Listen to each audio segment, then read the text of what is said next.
Learning का road map सीखने वाले हैं। क्लासिकल मशीन लर्निंग एक हाई पेइंग जॉब है। इसमें सुपरवाइज लर्निंग, अनसुपरवाइज लर्निंग, ये सारी चीज़ें आती हैं। ये इंडस्ट्री में जो काम करने के लिए सारी चीज़ें काफ़ी ज़रूरी होती हैं, तो इसका अपन रोड मैप सीखने वाले हैं। तो सबसे पहले मशीन लर्निंग स्टार्ट करने से पहले अपन को क्या क्या आना चाहिए, तो इसमें कुछ थोड़ी सी अपन को मैथमेटिक्स का आइडिया होना चाहिए। अगर मैथमेटिक्स आती है अपन को, तो अपन स्टैटिस्टिक्स वगैरह को या एल्गोरिथम वगैरह को, मॉडल कैसे वर्क कर रहा है, उसकी इंटरनल वर्किंग को अच्छे से समझ सकते हैं। तो अपन को मैथमेटिक्स का आइडिया होना चाहिए। इसमें हम मैथमेटिक्स में बात करें तो इसमें तीन मेन फील्ड होती हैं: लीनियर अलजेब्रा, कैलकुलस और probability and statistics. Linear algebra में अपन को क्या क्या आना चाहिए? लीनियर अलजेब्रा में अपन को vector, matrices, dot product, transpose, inverse, ये सारी चीज़ें आनी चाहिए। जैसे अपन कोई भी इमेज होती है, इमेज को अपन 2D मैट्रिक्स के फॉर्म में रिप्रेजेंट करते हैं। अपन को आइगन वैल्यू और आइगन वेक्टर्स के बारे में भी पता होना चाहिए। पीसीए यानी प्रिंसिपल कंपोनेंट एनालिसिस और एसपीडी एल्गोरिथम होती है जो सिंगल और वैल्यू डिकम्पोजिशन जैसे बोलते हैं अपन, उसमें इन चीज़ों का यूज होता है, eigen value and eigen vectors का। इसे अपन डिटेल में पढ़ेंगे बाद में अपन अपनी सीरीज में। इसके अलावा कैलकुलस होता है। कैलकुलस में अपन पढ़ते हैं डेरिवेटिव्स के बारे में, पार्शियल डेरिवेटिव, ग्रेडियंट निकालते हैं। जैसे लीनियर रिग्रेशन में अपन ग्रेडियंट डिसेंट का यूज करते हैं, तो वो डेरिवेटिव पर डिपेंड करता है। देन अपनी फील्ड आती है probability and statistics. Probability and statistics में अपन यूज करते हैं like mean, variance, standard deviation, distribution, जैसे gamma distribution, normal distribution, Bernoulli distribution, binomial, Poisson. ये सारे डिस्ट्रीब्यूशन जो अपन ईडीए में पढ़ते हैं, वो उसमें अपन मैथमेटिकल प्रॉपर्टीज पढ़ते हैं डेटा की। तो इसका अपन को नॉलेज होना चाहिए अगर अपन मशीन लर्निंग पढ़ रहे हैं तो। फिर अपन को कंडीशनल प्रोबेबिलिटी, बाइस थ्योरम, इनके बारे में पता रहना चाहिए। हाइपोथेसिस टेस्टिंग अपन को आना चाहिए। पी वैल्यू, कॉन्फिडेंस इंटरवल का इसमें कंसेप्ट आता है। नेक्स्ट, जब भी अपन क्लासिकल मशीन लर्निंग के साथ काम करते हैं, तो मोस्टली अपन पाइथन प्रोग्रामिंग लैंग्वेज का यूज करते हैं। इस पाइथन में अपन को कौन कौन सी लाइब्रेरीज आनी चाहिए, तो बेसिकली डेटा हैंडलिंग के लिए अपन को पांडाज और नंपाई आना चाहिए। पांडाज और नंपाई बहुत इंपॉर्टेंट है टू हैंडल डेटा फ्रेम के साथ वर्क करने के लिए। देन अपन को विजुअलाइजेशन के लिए मैटप्लॉटलिब, सीबॉर्न, प्लॉटली, ये सारी लाइब्रेरी आनी चाहिए। मशीन लर्निंग के साथ वर्क करने के लिए अपन को साइकिट लर्न आना चाहिए, एसके लर्न जिसे शॉर्ट में बोलते हैं। और अपन को एल्गोरिथम के स्क्रैच से बनाना भी आना चाहिए। इसके अलावा कुछ और लाइब्रेरीज होती हैं जैसे पाइटॉर्च, टेंसरफ्लो, अपन को उनकी नॉलेज भी होनी चाहिए, वो डीप लर्निंग में यूज होती हैं। देन अपन डेटा को समझते हैं, डेटा की अंडरस्टैंडिंग लेते हैं, यानी अपन डेटा पे ईडीए करते हैं। तो डेटा पे ईडीए करने के लिए अपन को क्या क्या आना चाहिए? सबसे पहले अपन को पता होना चाहिए जो अपना डेटा टाइप है, कॉलम है अपना, वो कंटिन्यूअस टाइप का है, डिस्क्रीट टाइप का है, या कैटेगोरिकल टाइप का है। नेक्स्ट, अपन को डेटा कलेक्शन के सोर्सेज के बारे में पता रहना चाहिए कि क्लासिकल मशीन लर्निंग में डेटा कहाँ कहाँ से आ सकता है। तो उसमें एपीआई से आ सकता है, सीएसवी से आ सकता है, सिक्वल से आ सकता है, वेब स्क्रैपिंग से आ सकता है। देन अपन डेटा पे डिटेल्ड ईडीए करते हैं। जब भी अपन classical machine learning project train करते हैं, तो अपना around 60% of the time EDA में जाता है। तो अपन को ईडीए के बारे में डिटेल में पता होना चाहिए। अपन अपनी एक सीरीज बनाएंगे, उसमें कई डेटा सेट्स पे ईडीए करेंगे। जैसे यूनिवेरिएट एनालिसिस होता है, अगर अपन एक वेरिएबल पे फोकस कर रहे होते हैं, एक वेरिएबल की स्टडी कर रहे होते हैं। अगर अपन दो वेरिएबल्स की एक साथ स्टडी कर रहे होते हैं, उसे बाईवेरिएट एनालिसिस बोलते हैं। अगर मल्टीपल वेरिएबल्स की स्टडी कर रहे होते हैं, उसे मल्टीवेरिएट एनालिसिस बोलते हैं। जैसे हीट मैप, पेयर प्लॉट, ये मल्टीवेरिएट एनालिसिस में अपन लोग यूज करते हैं। उसके अलावा अपन डेटा क्लीनिंग में, ईडीए में और क्या क्या स्टेप्स करते हैं? अपन मिसिंग वैल्यूज को फाइंड करते हैं कि अपने डेटा सेट में मिसिंग वैल्यूज हैं या नहीं है। उसके लिए अपन इम्प्यूटेशन टेक्निक्स यूज करते हैं, जैसे मीन, मीडियम, मोड इम्प्यूटेशन हो गया, केएनएन इम्प्यूटेशन हो गया। कुछ एडवांस मेथड्स भी होते हैं, अपन उन्हें भी देखेंगे आगे। इसके अलावा अपन रिमूव डुप्लीकेट वैल्यूज रिमूव करते हैं, आउटलायर को करेक्ट करते हैं। लाइक अपन चेक करते हैं अपने डेटा सेट में आउटलायर है या नहीं। अगर अपने डेटा सेट में आउटलायर होते हैं तो अपन उन्हें रिप्लेस करते हैं या हटाते हैं। कैटेगरिकल वेरिएबल्स यानी कोई भी कैटेगरिकल वेरिएबल्स होता है उसको अपन इनकोड करते हैं। इनकोडिंग के लिए अब दो popular techniques level encoding, Banot encoding, इसके अलावा भी कई होती हैं।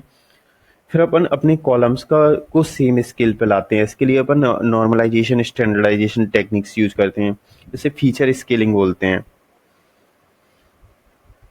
देन अपन अपने डेटा सेट में फीचर इंजीनियरिंग करते हैं। लाइक अपन ने कोई भी डेटा सेट अपने पास आया, उसके बाद अपन ने ईडीए कर लिया। ईडीए के बाद अपन मैंडेटरी अब उस पर फीचर इंजीनियरिंग करेंगे। फीचर इंजीनियरिंग के बाद फीचर क्रिएशन किए अपन ने, तो इसमें अपन क्या फीचर क्रिएशन करते हैं। इसमें अलग अलग टेक्निक्स होती हैं फीचर इंजीनियरिंग में। तो फीचर इंजीनियरिंग में दो टाइप होते हैं, feature creation and feature selection. इसमें डोमेन नॉलेज का भी यूज आता है, डेटाबेस से डेटा सेट से रिलेटेड जो भी नॉलेज थी।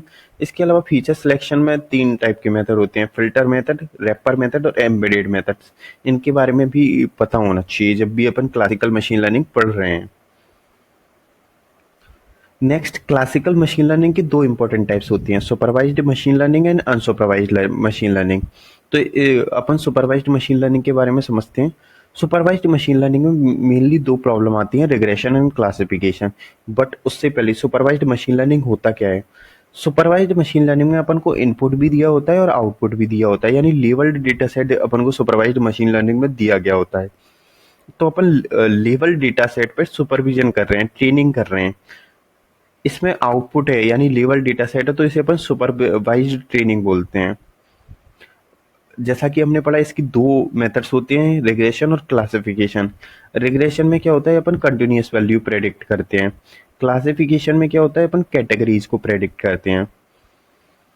तो जैसे इसकी रिग्रेशन की कुछ एल्गोरिथम की बात करें तो लीनियर रिग्रेशन उसका एक टाइप होता है, पॉलिनोमियल रिग्रेशन टाइप होता है। इसमें रेगुलराइजेशन वगैरह का अपन यूज करते हैं, डिसीजन ट्री का यूज करते हैं रिग्रेशन के लिए। और भी एल्गोरिथम है लाइक रैंडम फॉरेस्ट का यूज करते हैं, एक्जीबूस्ट का यूज करते हैं, लाइट जीपीएम का यूज करते हैं, कैटबूस्ट का यूज करते हैं। ये सारी एल्गोरिथम काम आती हैं अपन को रिग्रेशन में। इसके रिग्रेशन के मैट्रिक्स होते हैं root mean square error, MAE, R2 score, adjusted R2 score. ये सारे स्कोर भी काम आते हैं अपन को रिग्रेशन के टाइम। क्लासिफिकेशन में अपन को क्या पढ़ना रहता है, क्लासिफिकेशन में अपन ने जैसे कि देखा कि अपन कैटेगरीज प्रेडिक्ट करते हैं। इसकी कुछ जो मेन एल्गोरिथम होती हैं उसमें लॉजिस्टिक रिग्रेशन हुआ, KNN हुआ, KNN के बारे में पढ़ते हैं अपन, नेप वाइज हुआ, decision tree, random forest, gradient boosting, XGBoost, LightGBM, CatBoost, इनके बारे में पढ़ते हैं। SVM का यूज होता है, सपोज मेरा डेटा सेट स्मॉल है, उस केस में मैं SVM का यूज भी करता हूँ। तो ये सारी एल्गोरिथम का अपन यूज करते हैं। इसके बारे में अपन डिटेल में पढ़ेंगे अपनी सीरीज में। इसके बाद अगर अपन अनसुपरवाइज्ड लर्निंग की बात करें तो अनसुपरवाइज्ड लर्निंग में क्या होता है, अपने पास टारगेट या लेबल नहीं होता है। जो टारगेट या लेबल अपने पास सुपरवाइज्ड मशीन लर्निंग में होता है वो अनसुपरवाइज्ड मशीन लर्निंग में नहीं होता है। दैट इज वाई कि इस एल्गोरिथम का नाम अनसुपरवाइज्ड मशीन लर्निंग है। इसमें अपन क्या करते हैं, इसमें अपन क्लस्टरिंग के बारे में पढ़ते हैं। इसमें अनलेबल्ड डेटा होता है तो अपन उसमें हिडन पैटर्न्स के बारे में पता लगाते हैं। इसमें अपन क्लस्टरिंग के बारे में पढ़ते हैं। इसके अलावा इसमें डायमेंशनलिटी रिडक्शन के बारे में पढ़ते हैं।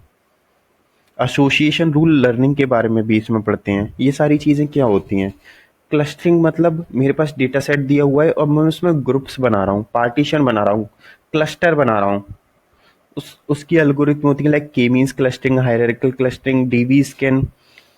ये सारी एल्गोरिथम के बारे में पढ़ेंगे। जैसे ई कॉमर्स कंपनी है जो अपने कस्टमर्स को सेगमेंटेशन में डिवाइड करती हैं कि ये लो वैल्यू कस्टमर है, ये मीडियम वैल्यू कस्टमर है, ये हाई वैल्यू कस्टमर है। ये क्लस्टरिंग का टाइप हो गया, एग्जाम्पल हो गया क्लस्टरिंग का ये एक। नेक्स्ट, डायमेंशनलिटी रिडक्शन की बात करें, सपोज मेरे पास 1000 फीचर्स हैं तो मैं अपने सारे फीचर्स या सारे कॉलम्स को मैं अपने मॉडल में ट्रेन नहीं करता, मैं कुछ ही सिलेक्टेड फीचर्स को मॉडल में डालता हूँ। तो इसे अपन डायमेंशनलिटी रिडक्शन बोलते हैं। इसके लिए अपन यूज करते हैं PCA टेक्निक्स का, टी इसने एल्गोरिथम है, यूमैप एल्गोरिथम है। तो एडवांस काफ़ी इसमें एल्गोरिथम होती हैं, इसमें से अपन पढ़ेंगे इनके बारे में। देन अपने पास एसोसिएशन रूल एल्गोरिथम होती हैं, जैसे मार्केट बास्केट एनालिसिस में एसोसिएशन रूल लर्निंग एल्गोरिथम का यूज होता है कि जैसे जो लोग ब्रेड खरीद रहे हैं वो लोग बटर भी खरीदेंगे, जो लोग ब्रेड खरीद रहे हैं वो लोग मिल्क भी खरीदेंगे। इस टाइप की एल्गोरिथम का ये अपन यूज करते हैं, अपन पढ़ते हैं इस टाइप के एल्गोरिथम के बारे में। नेक्स्ट स्टेज पे जाएं तो अपन मॉडल एवेल्यूएशन एंड वैलिडेशन की बात करते हैं। अब अपन ने एक मॉडल बना लिया, लेकिन अब अपन को चेक भी करना रहेगा ना कि ये मॉडल अच्छा है कि नहीं है, मतलब ये एक्यूरेसी कितनी दे रहा है। हाँ, ये मेरा टेस्ट डेटा पे अच्छा बिहेव करेगा या नहीं करेगा। तो उसमें अपन मॉडल की एक्यूरेसी चेक करते हैं, मॉडल का एवेल्यूएशन करते हैं। इसमें अपन क्रॉस वैलिडेशन भी अप्लाई करते हैं, लाइक की फोल्ड क्रॉस वैलिडेशन अपन अप्लाई कर सकते हैं, मोस्ट पॉपुलर है। इसमें अपन क्लासिफिकेशन के अलग मैट्रिक्स होते हैं और रिग्रेशन की प्रॉब्लम में अलग मैट्रिक्स होते हैं। तो अपन अपनी प्रॉब्लम के इस अकॉर्डिंग अपन इन मैट्रिक्स को कैलकुलेट करते हैं और देखते हैं कि हमारी एक्यूरेसी कितनी आ रही है। इसके अलावा हम मशीन लर्निंग में मॉडल को डिप्लॉय भी करते हैं। तो मॉडल को डिप्लॉय करने के लिए हमारे पास हमें फास्ट एपीआई बनाना आना चाहिए। लाइक फास्ट एपीआई अभी इंडस्ट्री में बहुत ज़्यादा पॉपुलर है, तो हमें उसके बारे में आना चाहिए। इसके अलावा अपन अपन डॉकर, कुबरनेटिस, सीजमेकर, इनके बारे में भी अपन को आना चाहिए। और इसके बाद सपोज अपन ने कोई मॉडल प्रोडक्शन में डाल दिया, अपना कोई मॉडल डिप्लॉयड है अब, तो उसके बाद मॉडल में चेंजेस आ सकते हैं, लाइक डेटा में चेंजेस आ सकते हैं या डेटा के डिस्ट्रीब्यूशन में चेंज आ सकते हैं, डेटा के इनपुट और आउटपुट के बीच चेंजेस आ सकते हैं, लाइक कंसेप्ट ड्रिफ्ट आ सकता है, डेटा ड्रिफ्ट आ सकता है। इसलिए अपन को मॉडल को रिट्रेन करना पड़ता है time to time in production. उसके बारे में भी अपन अपनी सीरीज में सीखेंगे। अ, मैं आपको ये एडवाइस करूंगा, इस सीरीज में जब अपन क्लासिकल मशीन लर्निंग पढ़ रहे हैं तो अपन छोटे छोटे प्रोजेक्ट्स बनाते जाएं। जैसे स्मॉल प्रोजेक्ट की बात करें तो अपन का एक बहुत छोटा प्रोजेक्ट हो गया कि स्टूडेंट्स हैं वो कितने घंटे पढ़ रहे हैं, उसके बेसिस पे उनका सीजीपीए, उनका स्कोर क्या आएगा, ये अपन को प्रेडिक्ट करना है। तो ये एक रिग्रेशन का टाइप की प्रॉब्लम हो गई। दूसरा, टाइटैनिक डेटा सेट है अपने पास। टाइटैनिक में जो लोग भी चढ़े थे उनमें से वो सरवाइव किए या नहीं सरवाइव किए, ये अपना दूसरा प्रॉब्लम हो गया। तीसरा प्रॉब्लम हो गया iris data set, like iris का क्लासिफिकेशन करना, ये अपने पास एक प्रॉब्लम हो गई। तो इस टाइप के छोटे छोटे प्रोजेक्ट्स पे अपन को इससे स्टार्ट करना है। उसके बाद अपन को मीडियम टाइप के प्रोजेक्ट्स में ला जाना है, जैसे सेंटिमेंट एनालिसिस हो गया, इंपॉर्टेंट प्रॉब्लम है इंडस्ट्री की। कस्टमर चर्न प्रेडिक्शन हो गया, ये भी बहुत अच्छी प्रॉब्लम है। Movie recommendation system, recommendation type की प्रॉब्लम्स हॉट प्रॉब्लम्स हैं। क्रेडिट कार्ड फ्रॉड डिटेक्शन हुआ। स्टॉक प्राइस प्रेडिक्शन, ये स्टॉक प्राइस प्रेडिक्शन में टाइम सीरीज का यूज होता है। टाइम सीरीज के बारे में अपन अपनी आगे वाली वीडियो में देखेंगे। E commerce recommendation, recommendation type की प्रॉब्लम्स बहुत पॉपुलर हैं इंडस्ट्री में। नेक्स्ट, अपन इसमें लाइब्रेरीज कौन कौन सी यूज करते हैं। तो अपन डेटा हैंडलिंग के लिए, जैसा अपन ने पहले डिस्कस किया था कि अपन नंपाई पांडास का यूज करते हैं। विजुअलाइजेशन के लिए अपन मैटप्लॉटली, प्लॉटली, सीबॉर्न, इनका यूज करते हैं। एमएल एल्गोरिथम बनाने के लिए अपन साइकिट-लर्न का यूज करते हैं। उसके बाद जो कुछ एंजेम्बल मॉडल होते हैं, लाइक एडवांस्ड एल्गोरिथम होती हैं, उसके लिए उनकी अलग अलग लाइब्रेरीज हैं। लाइक एक्जीबूस्ट के लिए एक्जीबूस्ट का यूज करते हैं, लाइट जीबीएम के लिए लाइट जीबीएम लाइब्रेरी का यूज करते हैं। इस तरह से अपनी अलग अलग लाइब्रेरी है। डिप्लॉयमेंट के लिए अपन जनरली फास्ट एपीआई का यूज करेंगे। फास्ट एपीआई बहुत ज़्यादा पॉपुलर और इंडस्ट्री रेडी है।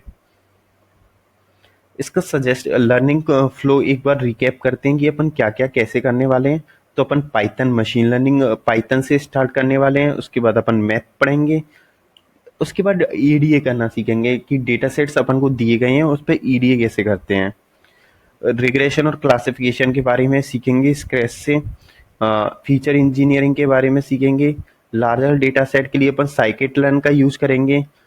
अनसुपरवाइज्ड एमएल में अपन क्लस्टरिंग, डायमेंशनलिटी रिडक्शन, इन चीज़ों को पढ़ेंगे। अपन एंजेम्बल बनाते हैं, यानी मल्टीपल एल्गोरिथम को जब एक साथ यूज करते हैं एक मॉडल में तो उसे एंजेम्बल बोलते हैं, उनके बारे में पढ़ेंगे।